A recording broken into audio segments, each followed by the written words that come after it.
ada sebuah hadis, semoga bisa menjadi motivasi kita untuk belajar sholat lebih serius. Yaitu hadis dari sahabat Abdullah bin Qurb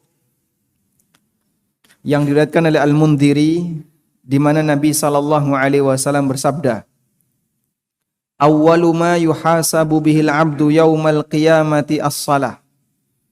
Pertama kali yang akan dihisab dari seorang hamba besok di hari kiamat adalah salat. Fa in saluhat saluha sairu amali. Kalau salatnya baik, maka seluruh amalnya dianggap baik. Wa in fasadat fasada sairu amali. Dan ketika salatnya rusak, maka amal yang lain dianggap rusak. Ada perbedaan antara cara hisab ketika di dunia dan cara hisab ketika di akhirat. Standar hisab ketika di dunia yang menjadi penentu adalah akhir hidup. Sehingga siapa yang akhir hidupnya baik ketika di dunia, maka seluruh usianya dianggap baik. Sehingga perjuangan kita sebagai seorang muslim adalah sampai kapan jamaah? Sampai mati. Untuk menjadi orang baik, perjuangan kita adalah sampai mati. Karena penentu dari baik buruknya kehidupan seorang hamba ketika di dunia adalah bagian ujungnya. Nabi SAW bersabda dalam hadis riwayat Bukhari, "Innamal a'malu bil khawatim." Sesungguhnya amal itu baik buruknya ditentukan oleh khatimahnya, oleh ujungnya. Kita semua pasti punya masa silam. Saya punya masa silam, bapak-bapak punya masa silam, teman-teman yang lain juga punya masa silam. Tapi kita tidak berbicara tentang masa silam. Kita berbicara tentang apa yang sekarang sedang kita alami dan bagaimana kita bisa berbuat baik ke depan. Sebab orang kalau hanya hanyut dalam masa silam, dia tenggelam dalam kesedihan masa silam, gak ada selesainya. Karena itu yang lebih penting adalah memikirkan bagaimana kita bisa berbuat yang terbaik di masa mendatang, di sisa usia kita. Dan itulah pesan yang disampaikan oleh Imam Hasan Al-Basri rahimahullah. Ketika beliau atau Imam Fudail bin Iyad, ketika beliau melihat ada orang yang sudah senior. Senior itu dalam kurung tua, gitu ya. Senior dalam kurung apa, Pak? Sudah tua. Fudail bin Iyad ketemu dengan orang yang usianya 65 tahunan. Kemudian ditanya, "Kam marra 'alaika minas sana?" Berapa usia Anda? Jawab orang itu, "Sittina sana," 60-an tahun. Kemudian Fudail mengatakan, "Anta tasiru ila rabbika sittina sanatan, tushiku an tablugha." Anda melakukan perjalanan menuju Allah selama 60 tahun. Sebentar lagi Anda akan sampai. Karena semua manusia yang hidup, hakikatnya dia melakukan perjalanan menuju Tuhannya. Sehingga lelah dia ketika menempuh perjalanan ini, hakikatnya adalah lelah menuju kematian.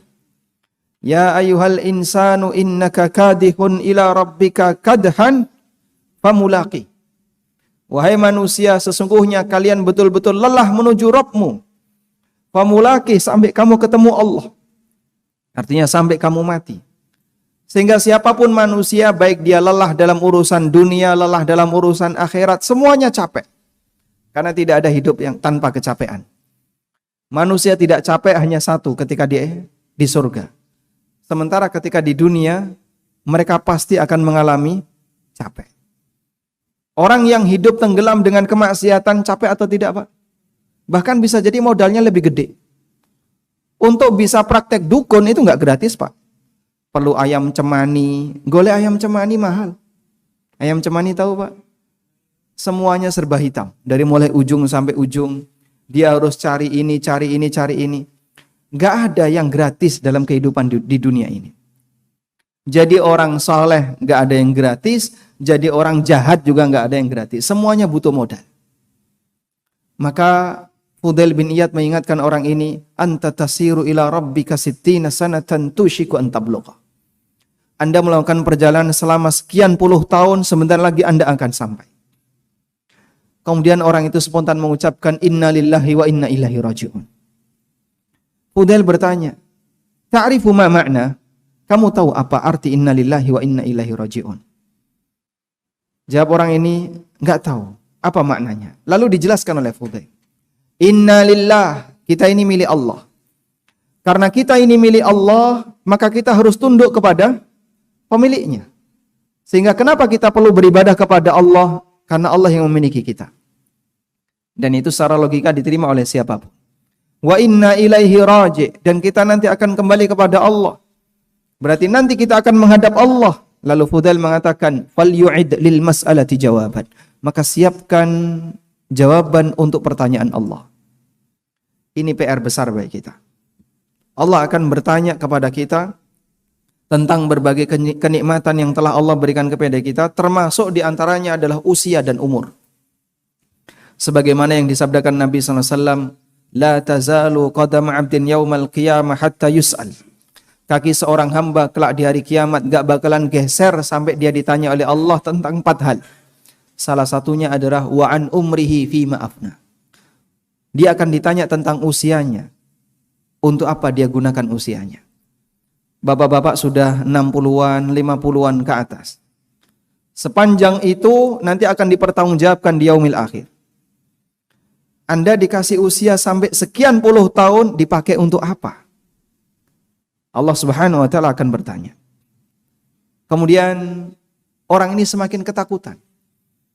Lalu dia mengatakan kepada Fudail bin Iyad, famal hilah, lalu gimana caranya agar aku bisa selamat?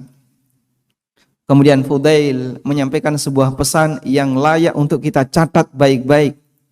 Layak untuk ditulis dengan tinta emas. Sebuah kalimat yang sangat sederhana, tapi inilah kunci kebahagiaan di akhirat. Fudail bin Iyad mengatakan, tuhsin fima baqiya, yughfar laka ma madha. Fa innaka in asa'ta fima baqiya ukhitta bima baqiya wa bima madha. Sudah ditulis? Belum. Gimana? Baik. Fudail bin Iyad kemudian menyampaikan sebuah pesan, tuhsin fima baqiya, berbuat baiklah di sisa usiamu. Berbuat baiklah di sisa usiamu. Yughfar laka ma madha, maka engkau akan diampuni untuk masa hidupmu di masa silam. Untuk perjalanan hidupmu di masa silam. Berbuat baiklah di sisa usiamu, engkau akan diampuni untuk perjalanan hidupmu di masa silam. Fa innaka in asa'ta fima baqiya. Karena kalau kau di sisa usiamu masih dalam kondisi buruk, gak sadar dengan uban yang sudah banyak nempel badannya, gak sadar dengan kulitnya yang sudah mulai keriput, gak sadar dengan dengkul yang selalu disentuh ketika berdiri. Fa innaka in asa'ta fima baqiya. Karena kalau kamu masih buruk di sisa usiamu, ukhitta bima baqiya wa bima madha. Kamu akan dihukum oleh Allah untuk perbuatan dosa di sisa usiamu dan perbuatan dosa di masa silammu. Maka kata kuncinya apa, Pak? Memperbaiki di bagian ujung. Dan perjuangan kita adalah untuk itu. Bagaimana agar kita bisa mendapatkan husnul khatimah. Karena itu Nabi SAW memberikan pesan, innamal a'malu bil khawatim. Kunci dari kebaikan amal dilihat dari ujungnya. Alhamdulillah ketika Anda punya komunitas orang soleh di sisa usia. Karena terkadang orang itu kalau sudah pensiunan, nganggur, dia hidupnya kesepian, apalagi sudah mulai ditinggal anak-anaknya, nggak ada pekerjaan yang bisa dia lakukan. Orang kan kemudian mencari kesibukan, Pak ya. Ono sing sibuk dolanan manuk, ya, ora ngerti wis tuwa sik seneng dolanan manuk. Ada yang sibuk pit-pitan sehingga dia cari komunitas pit-pitan. Saya menjumpai ada salah satu ibu-ibu yang mengeluhkan suaminya. Bapak ini dulunya imam, bahkan disegani oleh masyarakat. Sekarang berubah. Kenapa? Saya kenal beliau, kenal dekat. Gara-gara komunitas pit-pitan. Di komunitas sepedaan, goes. Ya. Mohon maaf ya, agak rooming sedikit. Di komunitas goes, komunitas sepedaan, beliau ketika sepedaan kan campur laki perempuan, lalu nanti kumpul di mana, makan-makan, musik-musik, kadang senam-senam bareng. Itu sampai memberikan pengaruh, jadi mulai meninggalkan sholat jamaah secara bertahap. Memberikan pengaruh, sudah nggak perhatian dengan keluarganya. Lebih senang dengan komunitas sepedaan daripada dulu serajin membaca Al-Quran. Akhirnya kadang keluar rumah habis subuh, pulang sampai sore. Biasa Pak kayak gitu Pak ya. Bahkan kadang nginep. La haula wala quwata illa billah, hanya untuk belain kayak gini Pak. Waliyadzubillah, kalau ada orang di sisa usianya, justru dia lebih cenderung kepada komunitas yang enggak baik. Manusia bisa berubah karena teman. Maka ada pepatah mengatakan as-sahibu sahib, yang namanya teman dekat itu punya kekuatan untuk nyeret. Sebagaimana teman bisa memiliki kekuatan menarik kita menuju surga, teman juga bisa narik kita menuju neraka. Waliyadzubillah. Jangan remehkan komunitas. Kesepian bisa jadi dialami oleh siapapun yang menginjak usia tua. Tapi seorang mukmin punya teman yang terindah bagi hidupnya. Apa itu? Kalamullah, Al-Quran. Sehingga orang yang dekat dengan kalamullah, meskipun dia sendirian, dia enggak merasa kesepian. Saya bersama firman Allah. Kalau bagi mereka yang bisa membaca buku-buku para ulama, Masya Allah, temannya banyak. Sehingga dulu Abdullah bin Mubarak yang jarang keluar rumah, ditanya sama seseorang, ala tashtauhish, apa anda enggak kesepian? Kok jarang keluar, jarang kumpul sama teman-temannya? Apa kata Abdullah bin Mubarak? Bagaimana saya merasa kesepian? Wa ana ma'a ashabin Nabi SAW. Sementara saya ditemani oleh para sahabat Nabi SAW. Loh, kamu sakti, berarti bisa ketemu arwah mereka. Bukan. Terus gimana? Membaca hadis Nabi SAW itu kan ditemani oleh para sahabat. Sahabat Abu Hurairah mengatakan demikian, sahabat Abu Bakar mengatakan demikian, sahabat Umar meriwayatkan hadis demikian. Dan itu adalah teman hidupnya. Kemeriahan dengan perpustakaan yang ada di rumahnya. Bisa nggak Pak kita kayak gini Pak? Ya? Bisa Pak. Masya Allah. Kalau bisa seperti itu Pak, kita punya harapan besar. Semoga kesibukan kita di akhir hayat, bukan dunia didekatkan di depan mata, tapi akhirat didekatkan di hati kita. Sehingga yang selalu kita pikirkan adalah perbaikan ibadah, perbaikan mendekat kepada Allah Ta'ala, perbaikan dalam bermuamalah dan seterusnya. Karena kita tahu ya, perjalanan kita yang panjang di masa silam, mungkin kita pernah kesandung syirik, mungkin kita pernah ketabrak perbuatan yang melanggar sunnah Nabi SAW, mungkin kita pernah melakukan aneka maksiat yang orang lain tidak tahu. Semoga ini titik akhir kesempatan bagi kita untuk berubah. Maka jangan sia-siakan di sisa usia. Sisa usianya berapa tahun lagi Bapak?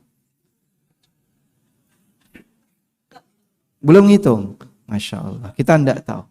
Dan tidak ada yang tahu, cuma Nabi SAW menyampaikan, a'maru ummati ma baina sittin ila sab'in. Usia umatku antara 60-an sampai 70-an.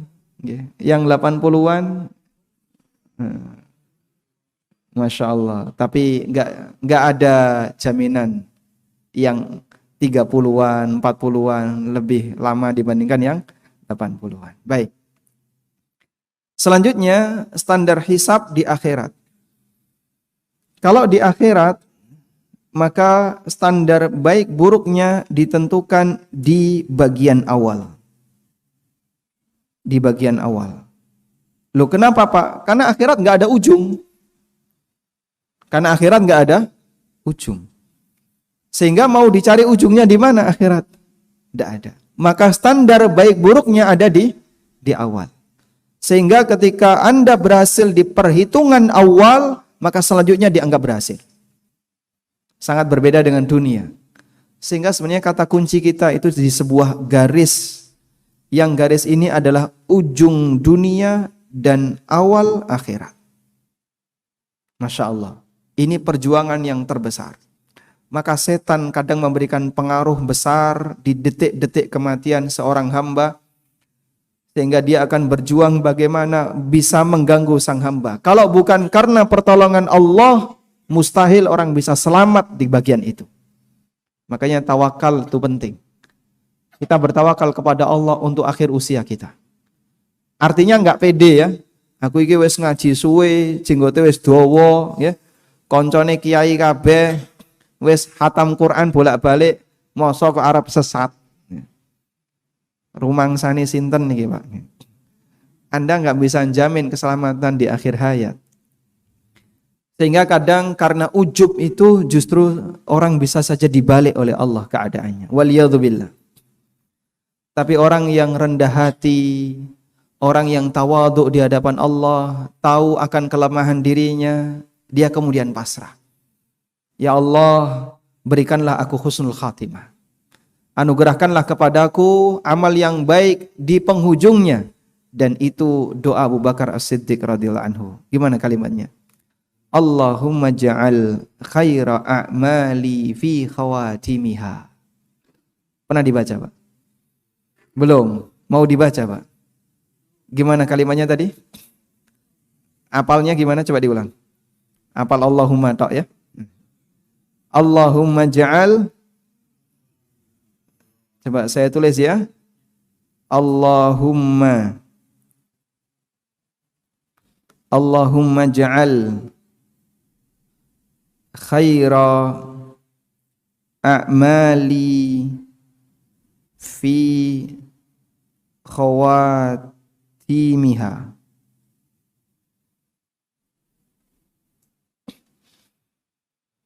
Ya Allah, Allahumma artinya ya Allah. Allahumma ja'al, ya Allah jadikanlah khaira a'mali, amal terbaikku, fi khawatimiha, berada di ujungnya, berada di khatimahnya. Allahumma ja'al khaira a'mali fi khawatimiha. Ya Allah jadikanlah amal terbaikku berada di ujungnya. Sehingga kita berharap semoga sholat yang terbaik, sholat kita di ujung. Ibadah kita yang terbaik, ibadah yang berada di ujung. Amalan apapun yang terbaik adalah amalan yang berada di ujung. Dengan harapan bisa menggapai husnul khatimah. Sudah? Ini sebagai bagian dari tawakal kita kepada Allah. Menyerahkan diri kita kepada Allah karena kita tidak tahu apakah nanti kita bisa menjadi orang yang mendapatkan kebaikan di ujung ataukah tidak. Tidak geden rumongso, tapi lebih tawadhu di hadapan Allah Subhanahu wa taala. Baik, coba dibaca, Pak.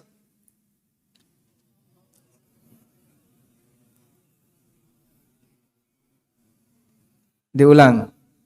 Allahumma ja'al khaira a'mali fi khawatimiha. Sampun hafal? Coba dibaca ulang, merem. Allahumma ja'al khaira a'mali fi khawatimiha. Alhamdulillah. Sampun hafal nggih? Baik, nanti bisa dipraktekkan dan ini doanya Abu Bakar As-Siddiq radhiyallahu anhu. Baik. Nah, sekarang apa dalil bahasanya penentu dan standar di akhirat adalah bagian awal? Dalilnya hadis ini. Nabi SAW bersabda, "Awwalu ma yuhasabu bil 'abdu yaumal qiyamati as-shalah." Bagian pertama yang akan dihisab dari seorang hamba adalah salatnya. Apabila salatnya baik, maka seluruh amal dianggap baik. Sebaliknya ketika salatnya rusak, seluruh amal dianggap rusak. Maka kita perlu belajar untuk memperbaiki salat. Alhamdulillah jenengan tasih purun sinau. Bapak-bapak masih mau untuk belajar. Banyak orang yang ketika sudah merasa tua, aku senior. Sing ngulangnya aku kayak cah cilik, nggih. Baru lahir kemarin sore dan seterusnya. Yang anggapan semacam itu menghalangi seseorang sehingga dia nggak mau belajar. Terutama belajar kepada orang yang menurut dia belum taraf kiai yang sepuh misalnya. Sehingga dia nggak mau untuk belajar. Makanya seorang ulama di zaman tabi'in yang bernama Mujahid bin Jabir pernah mengingatkan, la yatlubul ilma mustahyin wala mustakbir. Ada dua jenis manusia sing gak gelem sinau, yang dia gak mau belajar agama. Pertama, pemalu, isin wis tuwa. Yang kedua, wong sombong. Dia merasa senior sehingga gak mau sinau. Bersyukur ketika Anda merasa masih butuh terhadap ilmu, berarti kita tawaduk di hadapannya.